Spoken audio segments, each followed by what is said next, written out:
Triple Crown 2023 is in the history books, and we did see 3 races, 3 winners, and we did have Mage, National Treasure, and Arcangelo win the Triple Crown races from 2023, the Kentucky Derby, the Preakness Stakes, and the Belmont Stakes. And this is our season-ending review of the races. Take a look at some of the trends this year, more from a betting perspective and how we look at this in future years.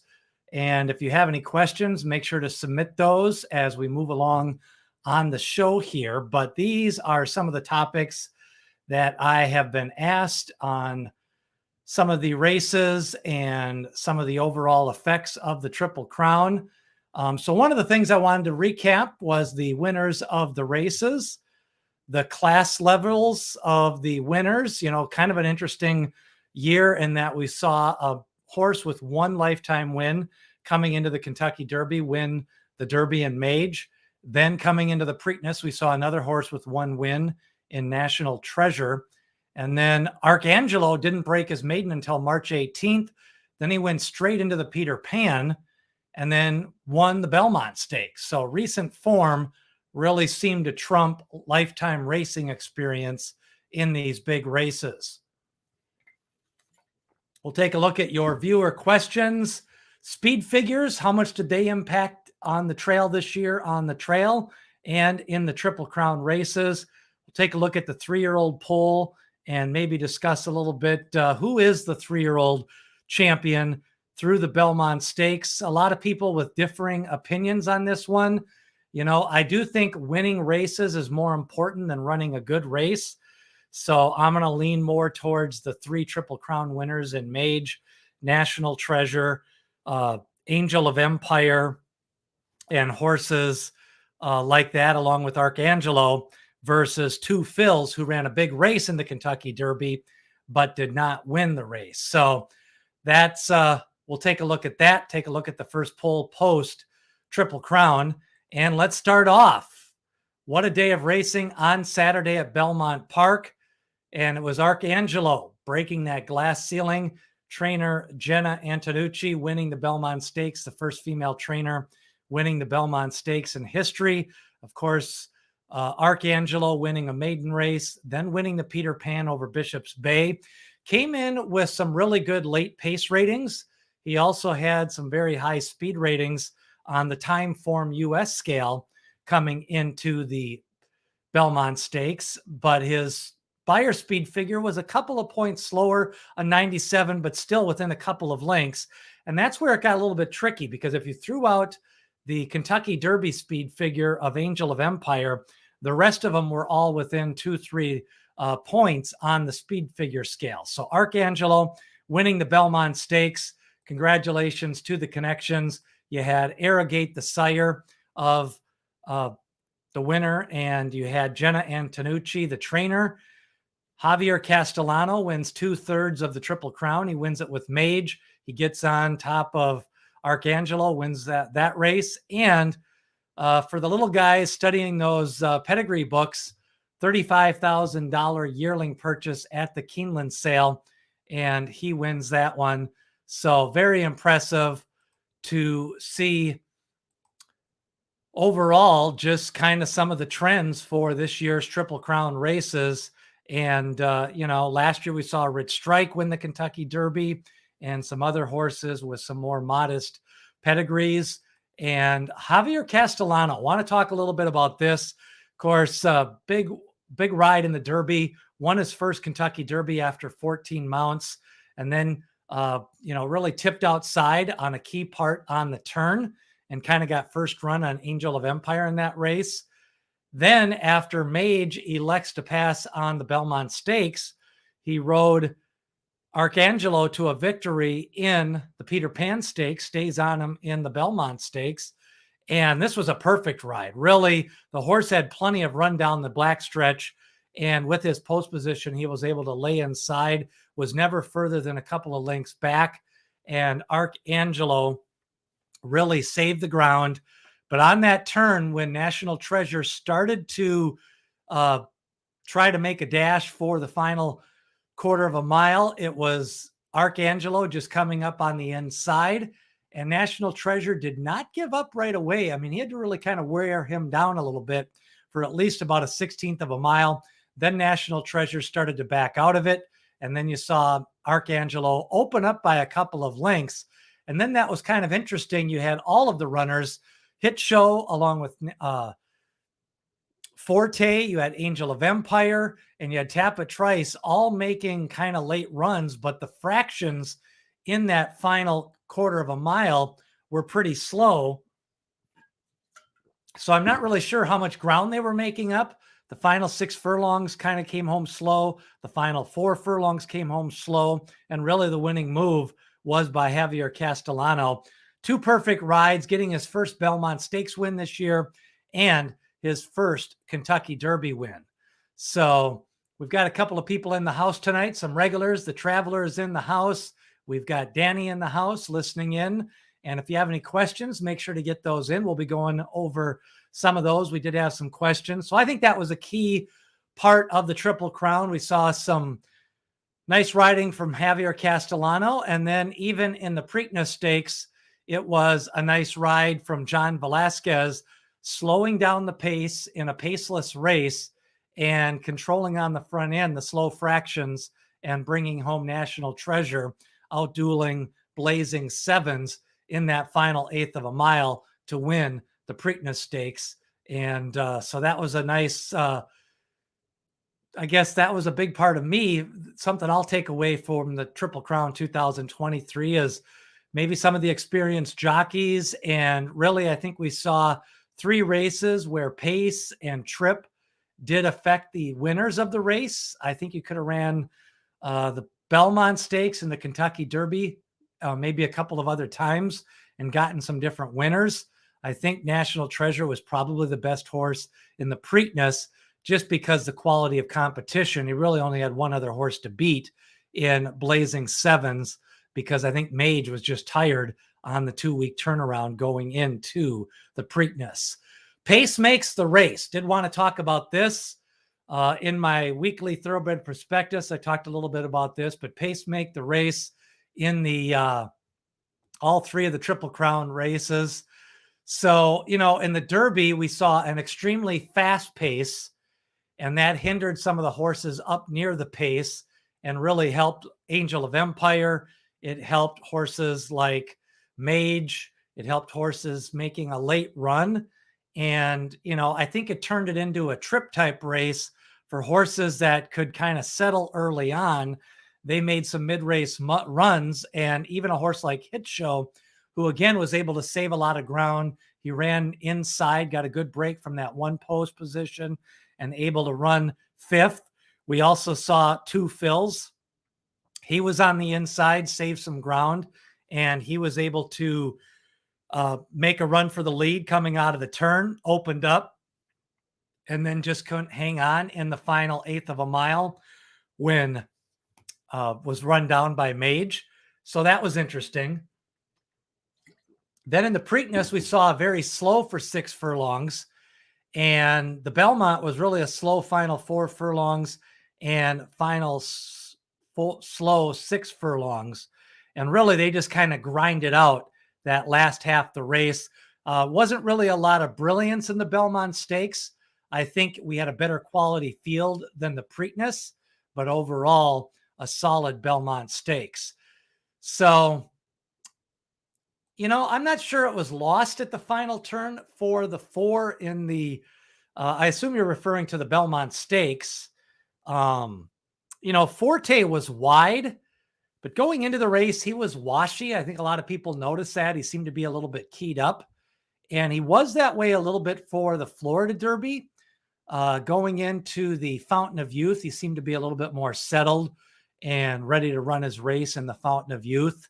Now, whether that was with the foot injury and some of the things the last couple of weeks, but coming off the 10-week layoff, the foot injury, working out a couple of times, really, you know, okay workouts, but nothing flashy from Forte. I think nothing that indicated he was going to run a peak race. And then going into the turn, it looked like he was kind of fading out of there. He was back to 5th, being worked on. by Irad Ortiz. And then halfway down the lane, he just kind of slowly started to grind out. And then really it was kind of a photo finish with 4 horses, and Forte ended up getting second place out of those 4. So the 4 horses that hit the show, Forte, Angel of Empire, Tapit Trice, and Hit Show, really all were within a length each of each other at the finish line. They all kind of just grinded away to the finish. So yeah, I think on the turn with that track, with the fractions, I think if down the backstretch, Angel of Empire would have maybe saved a little bit of ground. He might have been able to put in a little bit of run. I think that's back-to-back years that Flavien Prat did not ride the most beneficial race in the Belmont Stakes. A mile and a half, big track. I thought he was passive last year on We the People. And then this year, I thought he was able to make that first move wide, and then he made a second move between the 6 furlong and the 1 mile mark when Tapit Trice went up early, and that kind of got Angel of Empire into the bit.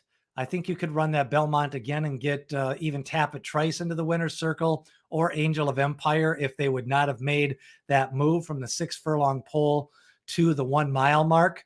So I thought, jockeys really made a difference in all 3 of the races, both questionable rides and trip beneficial rides. Jared Loveberry gave 2 fills a ground saving ride. I thought just being in the right spot in the Kentucky Derby allowed Javier Castellano to win that one. And then he really rode a nice rail saving trip. He could have tipped that horse out on the turn. Sometimes you'll see jockeys do that, give up that ground, and he saved that rail trip. Now, who surprised me the most in the 3 races? Overall, probably 2 fills ran better than I thought at 1.25 miles. But once some of the races, horses got scratched out the week of the Derby, that's one of the things that I think people didn't talk about. We kept on scratching horses in the Kentucky Derby, and they kept on replacing them with other horses. But the horses that were scratched out were much better than the horses that they replaced them with. King Russell, Cyclone Mischief, Mandarin Hero. They just were not as good of the horses like Skinner and you had Forte and other horses, 5 horses, the scratches the week of the Derby. And then you also had First Mission scratch the day before, the morning of announcing the Preakness Stakes. So I think that's one of the things I learned this year, is that you've got to adjust your handicapping. Really, with all of those scratches, Mage at the beginning of the week was probably my 8th or 9th pick in the Derby. But once I started scratching some of those horses, he really could have moved up to the 5th or 6th pick. And I really didn't adjust any of my rankings. I started bringing those horses in. But what I ended up doing was just kind of liking the 3 or 4 horses that I originally liked, and didn't really take a second look at some of those horses that did draw into the field. And I knew horses like King Russell didn't have any speed. Thought Cyclone Mischief just couldn't get 1.25 miles. So that was something I learned. I originally had picked First Mission to be a contender in the Preakness. And then when they scratched him, I really liked National Treasures because there was no other speed. So the best of the 3 races ended up being the winner of the Preakness Stakes, Mage, a 105. So, and then you had a 102 for Arcangelo, a 98 for National Treasure for the Beyer speed figures. So the other thing, why the fast pace in the Derby? Now, this one was interesting. Last year we had a fast pace in the Derby. We saw the 80-1 upset. A lot of people thought it was a fluke. Rich Strike hasn't won since then. He's ran some good races. But I think the fast pace contributed to his big effort in the Derby, probably contributed to Epicenter running second rather than winning. Some of the theories I've seen was the big field, post positions, large pack early on, and horses are keyed up trying to get a position. I think this year we saw a good break out of the 1 post position by Hit Show We saw a great break by 2 fills out of that inside post position. Even from some of the outside horses, they really got position early, and that puts the pressure on these horses sitting in the barn all day. They're running closer to 6 o'clock at night Eastern time rather than usually 3 or 4 in the afternoon. There's a lot of fans there. There's a lot of noise there. Keyed up post parade. So I do think some of those theories could be a reason why we've seen back-to-back horses kind of going off early in the pace. And one of the things is Timeform US has been calculating the pace of the race since 2004. And Craig Milkowski of Timeform US printed out a chart last year after the fast pace of Rich Strike. And we saw back-to-back years with the leader pace at the half-mile pole. We had a 169 last year. It kind of set up for a closer. We had a 160 this year. It set up for a closer in Mage. And then we saw Justify with a 170. Nyquist ran a fast pace, but that was a little bit of a sloppy track. And then we had Orb with a 165. So, 3 of those races, you had a closer win. Orb never won another race after winning the Kentucky Derby. Rich Strike still hasn't won since running in the Kentucky Derby. We'll see what Mage does, but he kind of ran a lackluster race in the Preakness. They're going to get him ready for Saratoga. But if you notice, the trend is going higher the last few years. We're seeing Always Dreaming with a 152, Nyquist with a 162, California Chrome a 137, Animal Kingdom a 120, Super Saver a 161. So we're starting to see that average creep up a little bit for the last 10 years. And 3 of the last 6 years have been 160 or higher. So we'll have to follow that trend next year, depending on the horses that get there. Yes, Arcangelo had the distance breeding, got the job done, went the 12 furlongs, 1.5 miles. Team Bitcoin says, yes, it's hard to get a high buyer in the Belmont, mainly because the horses don't go 1.5 miles that often. That's another question. One of the things with buyer speed figures or Brisnet speed figures or buyer is that the races, the numbers are supposed to extrapolate to 1.25 miles and 1.5 miles, but they are earned in shorter races, usually in the prep races, 1.125 miles, 1.125 miles, a mile. And I just don't think the linear chart at 1.5 miles, they're as accurate at 1.5 miles in their buyer speed figures or Brisnet or Thorograph as they are in their 1.1 mile speed figures. There's just a lot more 1.1 mile races. There's a lot more 6 furlong races. The paces are more accurate. The field sizes are a little bit more accurate. The Derby's got the big field. The Belmont is 1.5 miles. It's basically the only 1.5 mile race for 3-year-olds. So I think the pace of the race is definitely something to take a look at as we move forward in the next few years. That's something that I'm going to be keeping an eye on. This is a question from a viewer. Somebody asked about Angel of Empire, the blinkers on for the Belmont.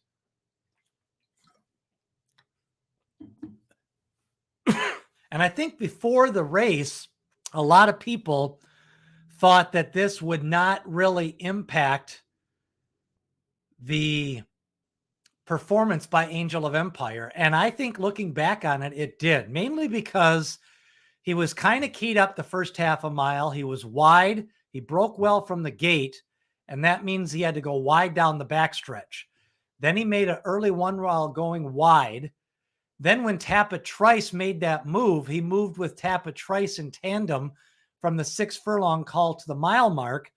And then down the stretch, he actually was moving late in tandem with Forte and Tappa Trice. So it's interesting that Angel of Empire kind of just kept on running around the track and really didn't really seem to have any distance limitations.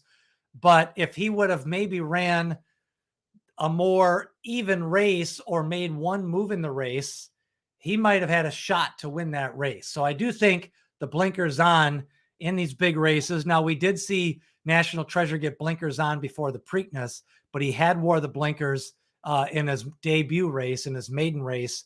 So National Treasure had blinkers before, but it had been a couple of races since he had blinkers on again. So when you look at Team Bitcoin says, ask Andy Beyer about high speed figures in the Belmont. He said that the Belmont Stakes should be changed to 1.25 miles because we don't breed horses to go 1.5 miles. Yeah, that was an interesting discussion with him on the DRF webinar. I saw the clip where he said, the 1.5 miles, it's the only race for 3-year-olds. Technically we don't have any races for 4-year-olds and up at 1.5 miles. We only have 7 races for really older horses going 1.25 miles. When you add in the Breeders' Cup Classic, you have the Hollywood Gold Cup, you have the Santa Anita Derby, the Whitney's 1.1 miles, the Stephen Foster's 1.1 miles. It seems like more older runners are kind of gearing up for those 2 big 1.1 miles races. And the Whitney's got the second biggest purse behind the Breeders' Cup Classic. And, back in the day, you used to have the Marlboro Cup, you used to have the Woodward Stakes, you used to have the Jockey Club Gold Cup when it was 2 miles, and then it was 1.5 miles. Easy Goer winning the last Jockey Club Gold Cup at 1.5 miles. So, yeah, I'm not so sure what the Belmont serves with the one race at 1.25 miles, 1.5 miles. Maybe the Travers at 1.25 miles. Maybe we should just get it to 1.25 miles. I know we're talking about the tradition, but I'm not sure where we've come up with that. And we'll talk more about that. A lot of people talking about maybe changing the spacing of the Triple Crown races in future years. Close finishes. I wanted to talk about this. I thought this was kind of interesting this year. We really did have an evenly matched group of runners. And I think that's why we saw the 3 winners of the Triple Crown races. Really, this was just an evenly matched group. Think back to the Santa Anita Derby. We had a photo finish between the winner, Practical Move, Mandarin Hero, Skinner on the outside. On the same day, we had a 3-horse photo finish in the Wood Memorial. You had Lord Miles. You had a horse like Hit Show. And you also had a maiden in that race, Dreamlike. You had the Bluegrass photo finish between Tappa Trice and Verifying. The Preakness was close between Blazing Sevens and National Treasure. The Belmont, 5 horses, all within a couple of lengths. So that tells me this is an evenly matched crop. Like, we've really got about 15 horses that are going to be kind of tested here in the next couple of weeks and months as we get closer to the Midsummer Derby in August at Saratoga. We've got the Haskell late in July. We've got the Pennsylvania Derby. And then which horses are going to be able to take on the older horses at 1.25 miles. Of course, the Breeders' Cup being out west at Santa Anita for the 40th Breeders' Cup this year. So close finishes, I think, in a lot of these races indicate that this is an evenly matched group. Now, somebody else asked overall when they're making their bets on the Triple Crown, when is the best time to make your bet? Now, I personally like to bet with about 1 minute to post, 2 minutes to post. The reason why is I like to watch the runners in the post parade. I like to watch them as they approach the gate to see if they're, kind of balking at going into the gate, if they're antsy, if they're doing any special things to get them in the gate, like putting a cover over their head, things like that. I usually bet on an app if I'm at the track, or I bet on the computer if I'm at home. So I think a good time to make your bets is to kind of take in all that information. And, the one thing is with pick 4 and pick 5 and pick 3 bets, a lot of times your bets are already in. So even with that additional information, it doesn't help you, but it does help you with your win bets. It helps you with your exacta bets, daily double bets if you're starting a daily double bet. So I do like to wait all the way until it's close to post time to make a wager.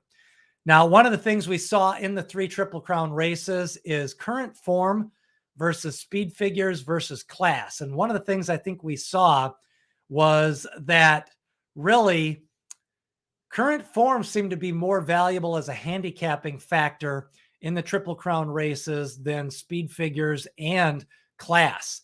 Again, Mage ran second in the Florida Derby, won the Kentucky Derby. You had Arcangelo break his maiden, go into the Peter Pan, a grade 3, win the grade 1 Belmont Stakes.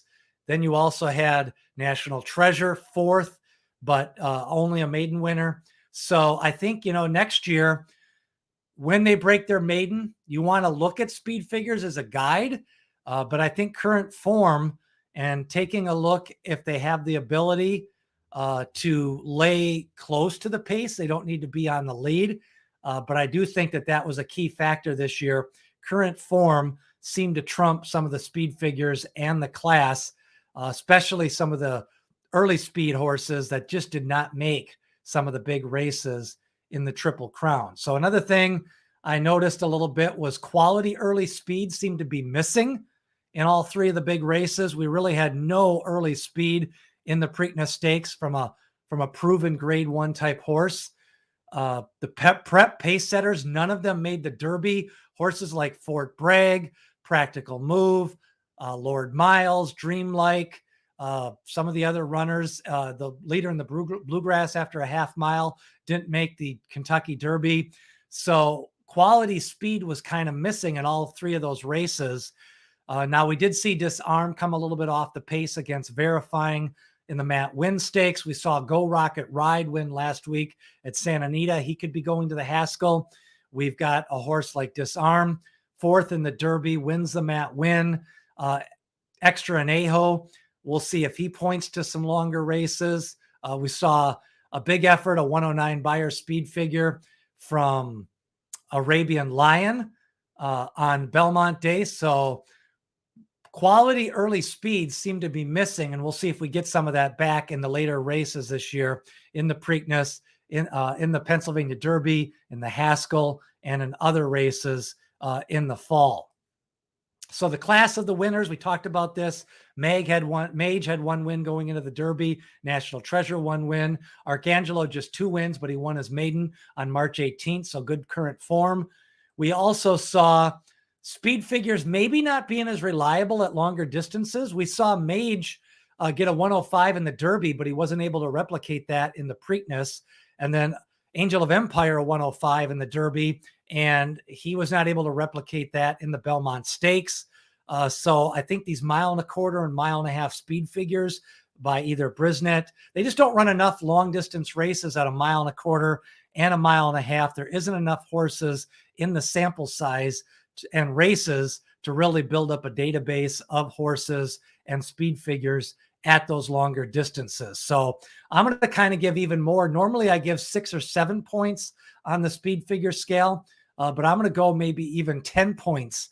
Kind of take a look at any horse within 10 speed figure points in some of the big races next year, especially at the Triple Crown level, maybe not the shorter distances at 1.1 miles and the key prep races. Kentucky Derby, really, any final thoughts on this one? Mage wins it. Kentucky Derby 149, 15-1. He probably would have been longer if you'd have kept horses like Practical Move, Forte, and Skinner in the race.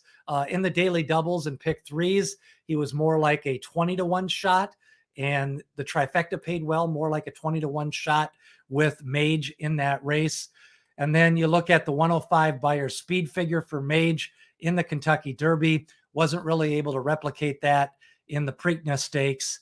And yes, let's see what else we have here. Then we went to the Kentucky Derby, the rest of the speed figures. Brisnet had him in a 103, Time Form with a 114, and Equibase with a 102, and Ragazin with a 6 1/4. And then you go to the Preakness Stakes, National Treasure with a 98. That was his Beyer speed figure. Regressed a little bit in the Belmont Stakes, but he was kind of on the lead, got some pressure on the inside from Arcangelo coming into the turn. So that was, National Treasure. I think he still ran good. I think he's just not a 1.5 mile horse. I think on a cutback to 1.1 1/8 or 1.25 miles, he's still got some potential to be one of the leaders in this division. Here is the latest 3-year-old poll post Preakness, post Belmont Stakes. Let's get a look at what you think on the Triple Crown 3-year-old poll. We had Forte. He's voted number 1, Arcangelo number 2, Mage 3, National Treasure 4, Two Phil's 5, and Arabian Lion number 6. Now, the way I look at it, wins mean something. So I'm going to value the wins in the Triple Crown races a little bit more. So I'm going to put either Mage or Arcangelo as my top pick right now. Forte won the Florida Derby, but he did not run in the Kentucky Derby, did not run in the Preakness. He ran second in the Belmont. I just think Arcangelo winning the Belmont, winning the Peter Pan Stakes, Mage second in the Florida Derby, and third in the Preakness, and second in the Florida Derby, first in the Kentucky Derby means a little bit more. So some people don't want the Triple Crown changed.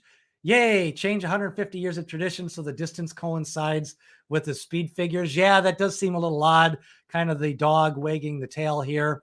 And what else? So now Danny says, wasn't the point of Triple Crown to show mastery over different distances? If you shorten the Belmont, how do you keep the challenge there? Well, the challenge is still the 5 weeks if you keep the timing of the race. In Europe, it really was the challenge of the 3 distances and more of a pronounced challenge, 1 3/4 miles for the Ledger Stakes. And they don't really, not too many horses run in the Epsom Derby and go to the long distance race anymore there. So they kind of have the same problem. You get kind of different horses. The Belmont Stakes, New York had a big handle. It's in New York. It's part of their big card. I'm not so sure Belmont's going to change. The question is, do you move the Preakness?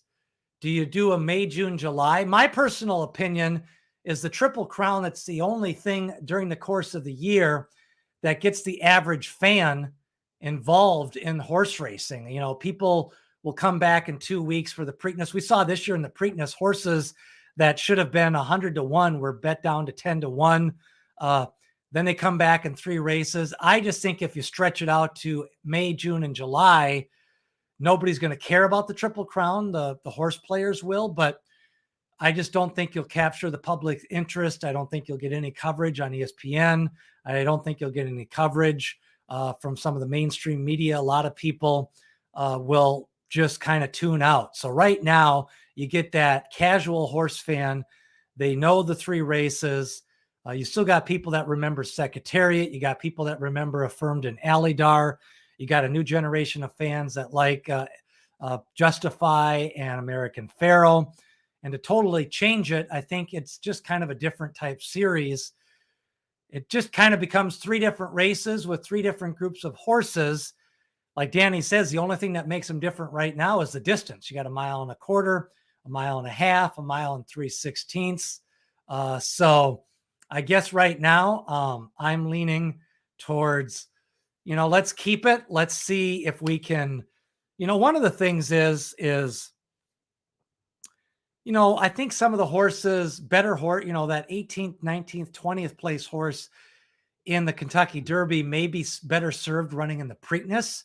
If they want to get better horses in the Preakness, maybe they only allow 18 horses in the Derby. And then you have maybe a 12 or 13 horse in the Preakness. And then, some of those horses might wheel back in the Belmont, maybe not. Maybe a few more that run in the Derby will wheel back in the Belmont. We're starting to see horses with 5-6 weeks off going into the Breeders' Cup. We're seeing horses pass on some of the 50-point races to get ready for the 100-point races in the prep campaigns. So I think it's going to be interesting to see where it goes over the next couple of years. But with a lot of these horses in the power stables like Todd Pletcher and Chad Brown and Brad Cox and everything else, Bob Baffert, if they don't run these horses back in 2 weeks in the Preakness or 5 weeks into the Belmont, we may start to see smaller fields like the Preakness this year, 7 horses. And, the Belmont Stakes had 9 horses, but, Tappet Shoes had only ran one lifetime race, a slow race at the fairgrounds. I'm not so sure Tappet Shoes, he probably should have been 70 or 80 to 1 in that Belmont Stakes. So I just, some of the horses in, even a horse that shipped up from Gulfstream Park. A couple of the entrants in the Belmont Stakes really weren't high class quality entrants. Il Miracolo and Tappet Shoes, probably not grade 1 type level horses. So if nobody wants to run in the Preakness, they got to do something to change that. I'm not sure. They got a nice purse. You've got to nominate to the Triple Crown to run in the Preakness. They did have a supplementation this year with Perform. And even that, maybe, Oaklawn has a prep, a win and you're in for the Preakness. That got Red Route 1 there. You had Golden Gate, which is owned by Express Bet, the connections. They brought in a winner.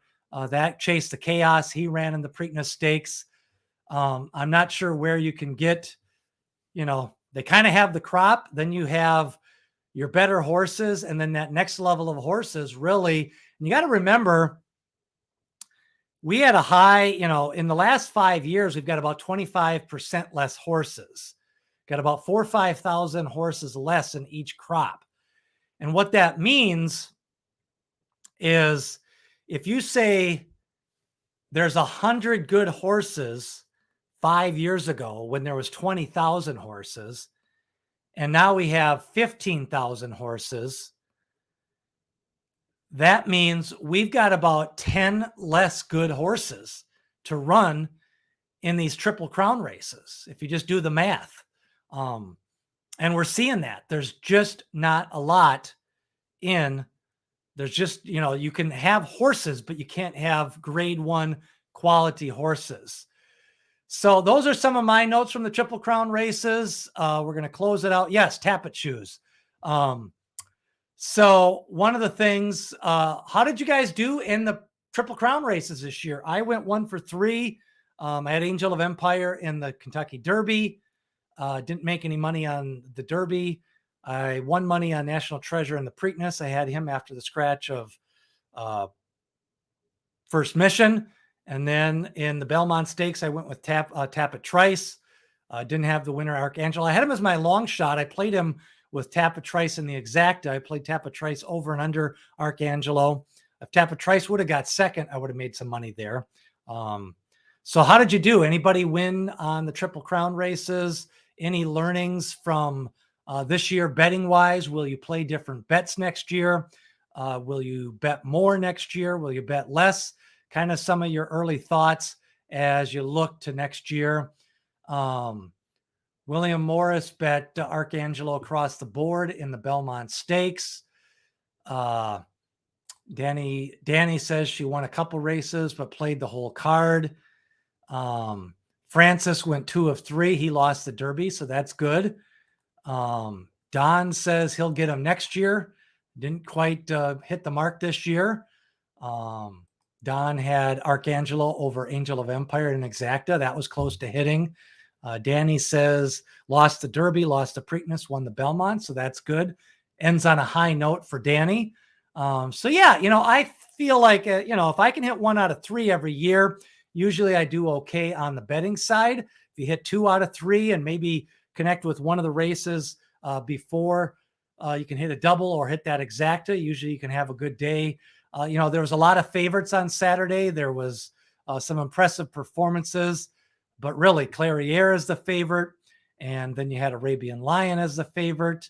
You had the Sprinter Elite Power win as a favorite. So some impressive performance, but hard to really, and then a lot of the second favorites got second. So the Exactas really did not pay that much.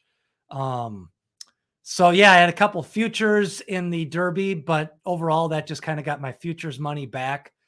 With a lot of the late scratches, it kind of ruined a lot of my futures bets.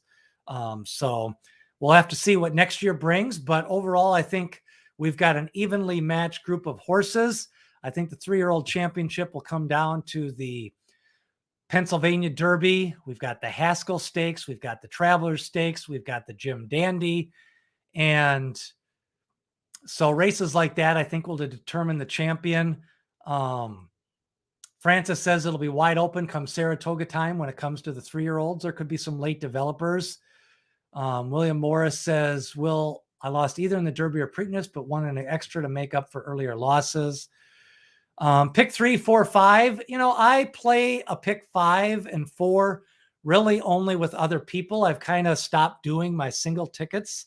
I kind of like to win with a group or lose with a group. So this year we did a $72 pick 5 bet. We lost on the final leg. We had tap it twice. I don't think it would have paid much anyways. On the Derby, we got 3 out of 5. I think we had a $90 ticket.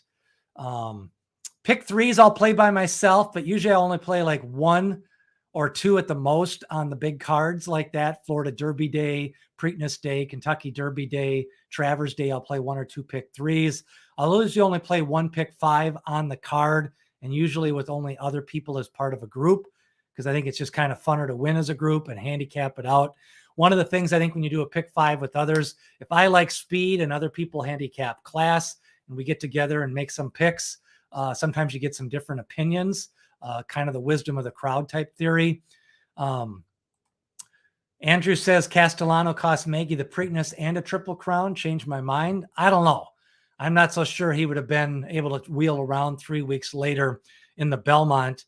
I just don't see how he would have ran any better than Angel of Empire in the Belmont. Maybe. We'll see how he runs in the Jim Dandy or Travers or both.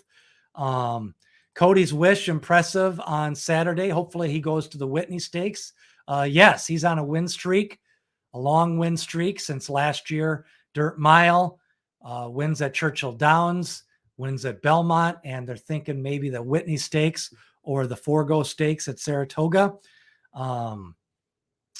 So William Morris did a tri-wheel with the dogs and sometimes win. Okay, yes, the dogs. So maybe Wheeling Downs. I think that's the only dog track still open in Florida. So yeah, we'll see. But that's a look at the Triple Crown recap for 2023. Now we're going to be getting some coverage. We've got the Haskell Stakes coming up. We've got the Travers Day. We're going to have some additional Travers coverage. Jim Dandy, cover some of the 2-year-olds. Of course, we'll be covering the Breeders' Cup as we get closer, 60, 70 days out. We'll start doing daily coverage of the Breeders' Cup. So still lots to come. I may be doing some handicapping video live streams. We'll see this summer, and kind of, give me some ideas in the comments if there's some other videos you want to see done. I might do a video on how to do speed figures, actually take the process from start to beginning, show you the power chart. So thinking about some different ideas, kind of giving people, the Triple Crown is kind of its own unique challenge. The Breeders' Cup is its own unique challenge. And then you have some of the rest of the year. During the summer, the horses aren't improving as much. So I kind of back off on the betting, enjoy the outdoors and enjoy the summertime, and then get ready for Saratoga and the Breeders' Cup. So hopefully everybody enjoyed the coverage on the channel and in the Thoroughbred Prospectus, and enjoyed everybody's comments and notes and votes in the Triple Crown polls. And that's going to do it for the Triple Crown 2023. Danny says she'd like a speed figure class, so we'll figure if I can figure out a way to do that one. And yeah, Arcangelo had him kind of on the radar after that big maiden win and the big speed figure in that race. Preakness, or the Peter Pan, we saw Tonalist go from the Peter Pan to win the Belmont. We saw now we saw another winner, Arcangelo, to the Peter Pan to win the Belmont. So kind of interesting. So that's going to do it. Enjoy the rest of the week. We've got Saratoga, we've got Travers, we've got Breeders' Cup coming up around the corner. And yes, Diane says about pace. So we'll see if we can incorporate that in to a couple of live streams or some recorded videos. But that's going to do it for tonight. Our Triple Crown recap 2023. Thanks for tuning in as we bring you Triple Crown coverage 2023.